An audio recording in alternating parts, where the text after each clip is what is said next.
Jeff Fischel and Clinton Portis, we just saw Miami come back and beat North Carolina 27-23. Now, Clinton, Duke Johnson gets hurt. Philip Dorsett gets hurt. Stephen Morris struggled, but somehow this team pulled it together in the fourth quarter.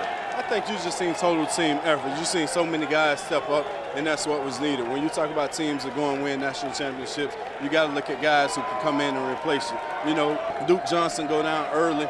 The other running backs step in, Crawford step in, Clement stepped in. There was a spark. You look at the receiving corps, so many guys made plays, and then you look at the defensive side of the ball, where after struggling and giving up so many yards, it was bend but don't break. So that was great. And Howard made two huge interceptions. So it was total team effort.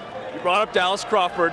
Talk about the moment between you and him in the fourth quarter, and then, of course, he had the game-winning touchdown. You know, I think it was just a moment of, I told him this is his moment, you know, and everybody say Duke Johnson, Duke Johnson, Duke Johnson. And, you know, in my speech I told him you're one player away from being that guy. And tonight he was that guy. He had to step up, and I think he stepped up. He ran downhill, and he ran hard, and that's what you need from guys. So let's give credit to North Carolina. They played a heck of a game. They came in 1-4, and they took the number team 10 in the country to the final second. Well, I think Brent Renner probably played the best game that he's played so far this season. Ebron, what a great receiver, you know, for all the praise that he get at tight end, to watch him in person and see the things that he did.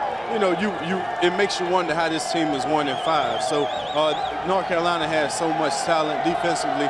They were at bend but don't break as well in the first half. Kind of gave up a few key touchdowns in the second half. Big one on special teams, but it was bend but don't break. And I mean, you see, it came down to the last play of the game. The Canes now, they remain undefeated. They can still think about a possible national championship.